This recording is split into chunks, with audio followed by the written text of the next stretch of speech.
Studio check. Frequencies check. We are live on air. You are listening to The It Factor, blessing the airwaves. Take the journey into the world of sports, news, entertainment, while embracing the hottest beats on the planet.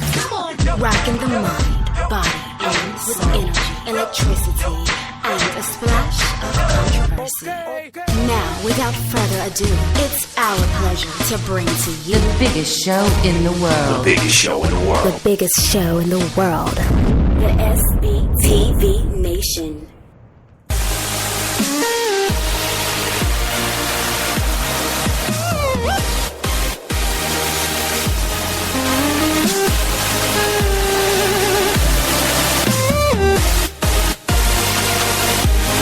All right, ladies and gentlemen, happy Thursday to you. We're one day away from the weekend. It's coming.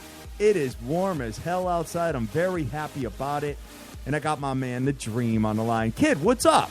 What's going on, player? How you doing? I'm feeling awesome with the weather. I love this weather. I don't care how much I sweat, dude. I will sweat all day long versus the cold. Any day of the week, Dream. You know what I'm saying? Feel me?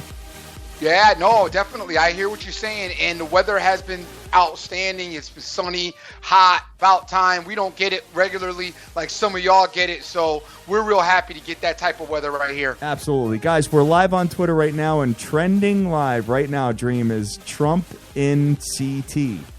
He's coming to us? He already was with us. He was in New London for the postcard no congratulations. way. Yes. Oh, man, nice. Well, hey, you know what? I at this point, let me tell you something. Are you kind of tired of seeing his face on every news outlet, every internet outlet, everywhere, all the time, and all the bashing? Isn't it getting old? Well, I mean, let's talk sports. Let's not. Well, no, it's getting old. But it's not bashing. It's not really bashing. It's relative events that are going on because there's already been made a connection with his presidency and Russia. He's fired the FBI guy. He's created, listen, the stuff that's going on with him, he created all on his own. A bunch of the Trump supporters now, I mean, I'm feeling all of you guys are all like, oh, we're tired. You're tired, but you can't just, this is the president of the United States, dude. You can't just be like, oh, okay, whatever. Well, we don't care about that. Just let him do what he's going to do.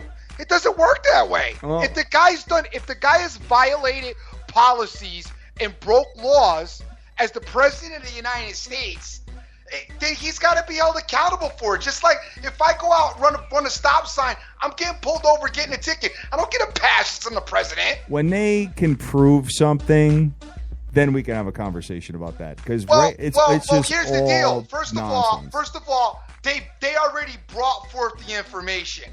What you got is they've got information, and then he's refuting it. So somebody's got to decide who's the liar and who's not. And that's what Congress is breaking down and they're doing.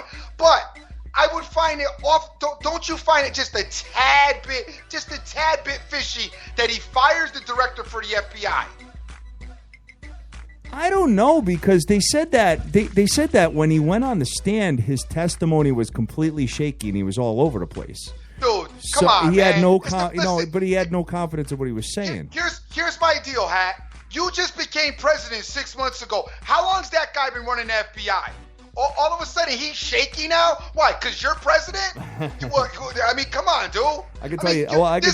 Listen, Trump, since he's taken office, has fired more people, got more people putting their resumes out and trying to get out of Dodge, getting out of there, because he's sitting there trying to run the government like it's a company. And unfortunately, it can't be run like that. I know you might think it's cool because you voted for him, but there's certain policies and procedures in place, and some people find that bureaucratic crap. I get that, but there's other parts of it that are in place to keep a presidency from becoming a dictatorship. All right, well, I can tell you this much. I'm just going to paint a picture. The interest rates are at an all-time low. The housing market is starting to boom again. It really is, and I really feel this way. And even the stock market's up. So Do you think that's because of Donald Trump? He's only been in office for 5 months. There's a lot of consumer confidence out there, Dream. Gas is at an all-time high. I noticed you didn't talk about that. Gas is not at an all-time high. It's like $2.29 a gallon. What are you talking about? $2.50 a gallon. What are you talking about? I'm paying like $2.25 down here, brother. Oh yeah, that's because you want to live in the woods. Stop. That's because you live in the woods. That's it. Good evening to everybody. We are the SBTV Nation. We are live on all the social media outlets, and yes, we are a sports show. And Dream, I have one shocking prediction for you that you probably everybody in the world will think I'm crazy. Golden State Warriors will play the Cleveland Cavaliers in the finals.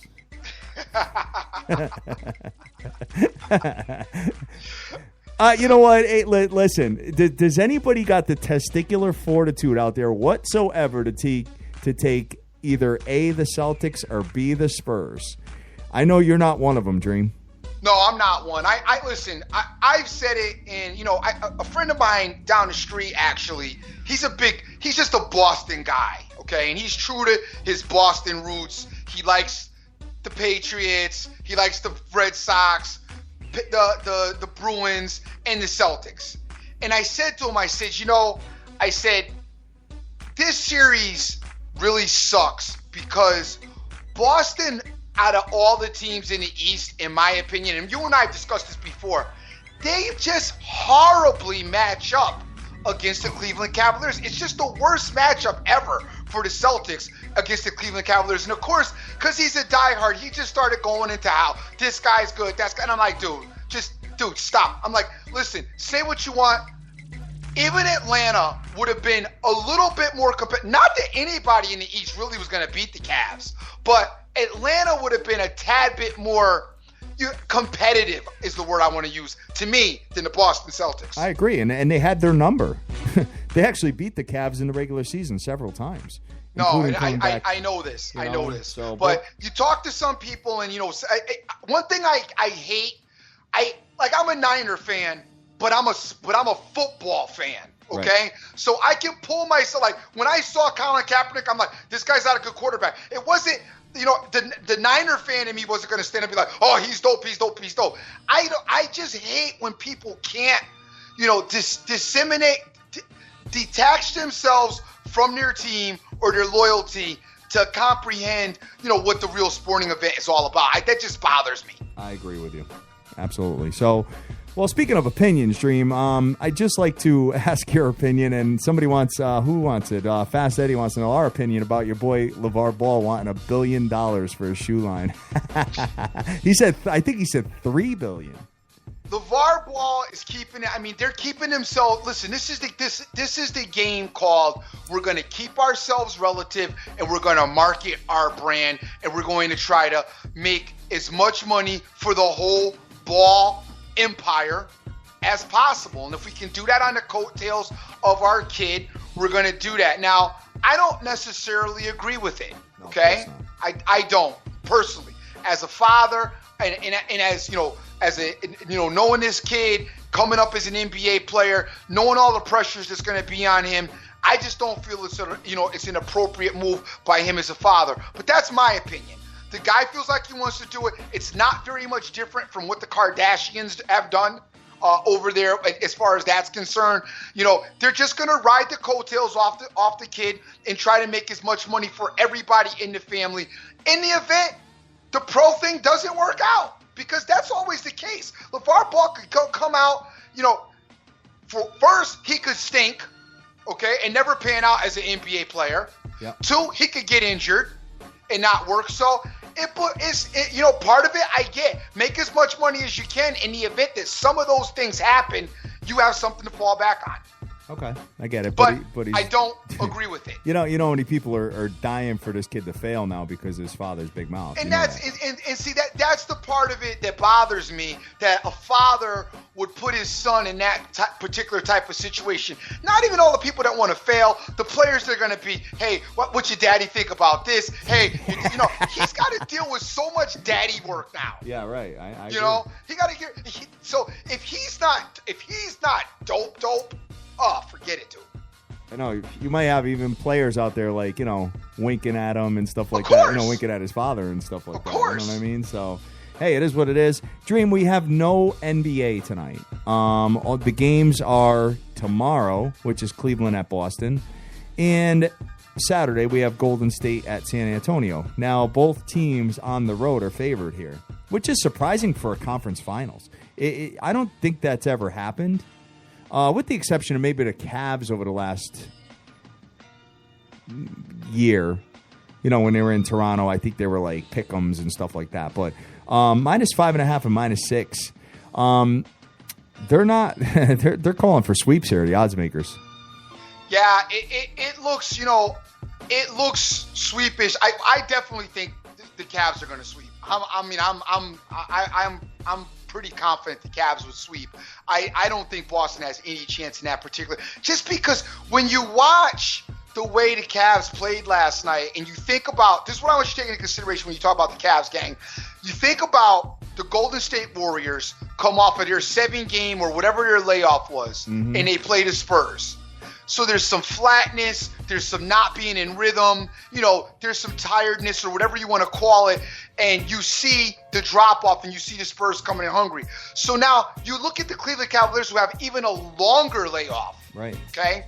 They come in and there's it's like people say that, well, Boston was overly exhausted. To me, I feel like Boston had a lot of momentum going into last night. You're feeling big about yourself. You move forward. Game 1 in your building. Next series. I don't feel the mental fatigue personally that some people have talked about with Boston. If anything, I feel, the un-in-syncness of the Cavs. But the way the Cavs beat Boston with that just like sunning them.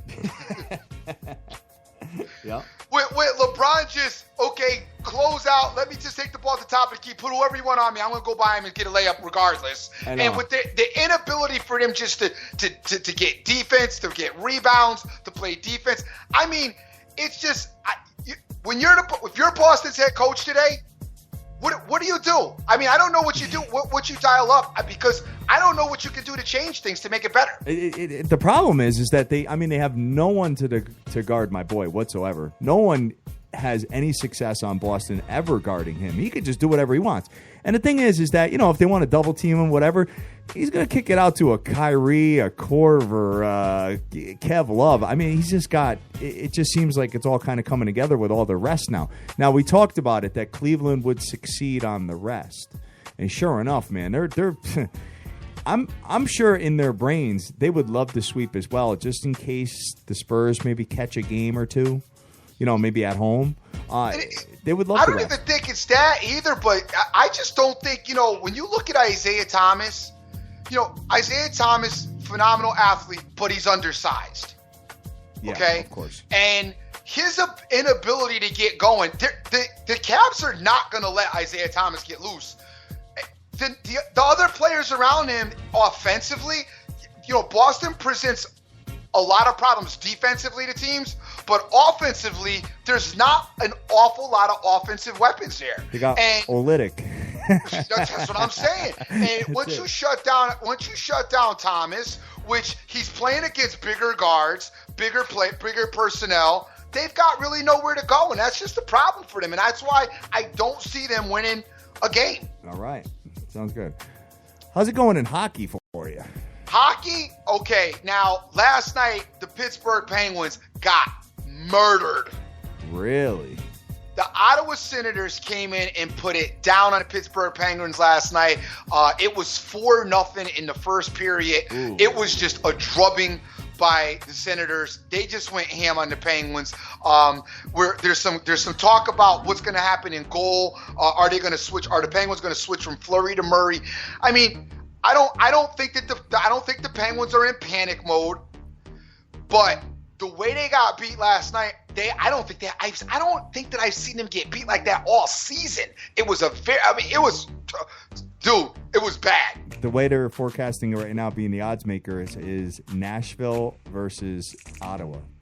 Yeah, Yeah, well, that's only. I still disagree. I'm not gonna put a nail in the coffin of the Pittsburgh Penguins. The Pittsburgh Penguins will come out and they'll make some serious adjustments. Now, Ottawa was supposed to win last night's game as they were home, so I'm not gonna be too concerned yet. Let's take a look at the Penguins in their next game, which I like them very much. But we're gonna keep an eye on who they're going to have in goal as far as if they're going to go with Murray or Fleury. I think either one of them are apropos. I just think last night was just a bad game for the Penguins. All right, sounds good. Well, that does it for the playoffs. I know that you are loving baseball all day long on a Wednesday and Thursday afternoon, Dream. Well, we do have an NHL playoff game tonight. Okay, you got Anaheim and Nashville. We got Anaheim and Nashville tonight, and we need to just discuss that for a minute because the Preds are, the Preds are up and the Preds are home. I like the Preds situation this evening again against this Duck team. I told you I didn't expect the Ducks to be here personally. I thought that the Edmonton Oilers were going to beat the Ducks, and I was very surprised to see the Ducks beat Edmonton. So them moving forward to me was a shock within itself. But seeing the success that the Preds have had throughout the playoffs, it is not surprising to me that the Preds seem to be having their way with the Ducks in this particular series. Got it. All right. So you like Nashville? I like Nashville, yeah, and I like Nashville tonight. I like Nashville to win the game tonight. And I also kind of lean towards the under 5.5. That's, you have to buy it up a half a point. I believe in the under 5.5. Okay. Low scoring affair and Nashville emerges. That's right. What you're looking at today. All right. Sounds good, man. Well, you know what? There has been baseball going on pretty much during the day here, Dream. And right now, Milwaukee's up on San Diego 4-2. Bunch of other games. Pittsburgh beat the hell out of Washington. Detroit beat Baltimore. Colorado beat Minnesota. Texas beat Philly. And the Cubs beat the Reds. And out of all those games, only one of them was a one-run game.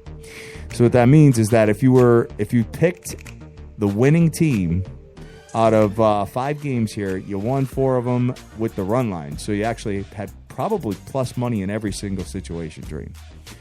I love it because you can go 1-on-1 and still win money. It's great. It's absolutely great. That's a great idea, dude. What the baseball and the injuries though? I mean, yeah. Come on. Tons of them. Like the whole thing is on the DL. Like baseball, like I said today on Twitter when I tweeted out, if you're dusty in baseball, you just go on the DL. It's like, I'm just going to go on the DL. I'm just not feeling it right now. I need 10 days. And then I love how they can. The other thing I love about baseball is the DL can be retroactive. So you could DL today, and they could say, well, actually, he wasn't feeling himself last Friday. Right on. Pretty much. All right, so what is that? I know. Well, you know what? I'm looking at a series here, and absolutely insane what has happened to the Toronto Blue Jays. Dream, you know that the Atlanta Braves have beaten them 3 times in a row now? Well, that's about the only ones that Atlanta has beat. I know. So they've won the first 3 games out of this 4-game series. You got Marcus Stroman on the bump. I know I went here the other day on Monday and I got punched in the face, but I'm going to go back to it, and I'm going to take Toronto Blue Jays minus the 1.5 at plus 135. Couple reasons. Obviously, they're due. Number 2, I like Stroman. Number 3 is that they are an away team, which gives me 9 at-bats regardless. So if I lose the play, it was a plus money play, so I wouldn't put up as much. And if I wanted to put more on it, then I win more because it's plus 135. So that's where I'm going today, and that is the only spot that I have on the card, as there's 1, 2, 3, 4, 5, 6. There is a second game of a doubleheader, which is Tyler Chatwood on the mound versus Minnesota. Barrios is pitching for them. And when you take a look at this here, if you were to get a -1 with Tyler Chatwood and the Colorado Rockies versus a pretty not so great Minnesota team, it's plus 200.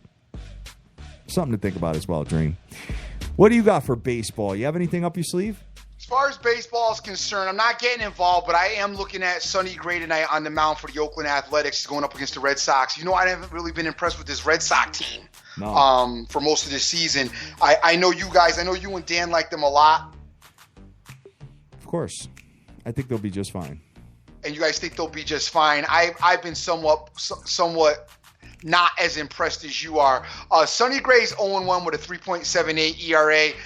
Just taking a look at it, listen, I'm probably not getting involved. You know, guys, you know I'm not a big baseball guy. I watch, but not really get involved. I kind of like the no score first inning in this spot. Kind of like it, just very lightly. Very lightly. Very lightly. All right. Well, it is a pitcher's park. So, hey, hopefully you don't get any home runs and you sneak out of that. And the Red Sox, their offense is nowhere near what it was last year, too. Right. So that's right. a problem. So, all right, man. Well, hey, listen, Dream. I have the unfortunate situation of being a taxi cab driver for my kid, and he has a very important appointment at 7 o'clock. So I got to go across town, pick him up, only to bring him back to where I am by 7 o'clock, brother. Sucks. All right. Sucks. So big ups to my man Joseph Del Rosario. Good luck with your Cavaliers bets. He's got first half and he's got them money lined. So I think he's going to be just fine there, Dream. Think so. All right, so we'll be back tomorrow. We'll be talking about that game and going through everything. And hey, thanks for joining me, brother. No problem. Gang, it's the Dream. Always remember who you're with. Make the most of each and every day, as you cannot get this time back.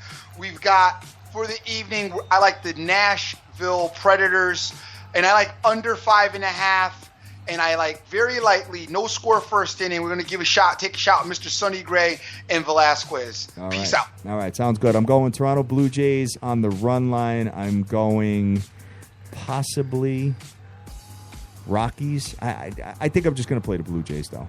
The Rockies plus 200 is pretty attractive, but with the run line. But I may stay away from that one. So Toronto Blue Jays minus 1.5 with all 9 at-bats being an opposing road team. And that's pretty much going to do it for us, guys. So we'll be back tomorrow, same time, 6 o'clock Eastern Standard Time. Sent out the flyer again just to remind you of the hours. But, hey, we're looking forward to a great night and cashing some tickets and making some money, Dream. So have a good one, guys. Take care.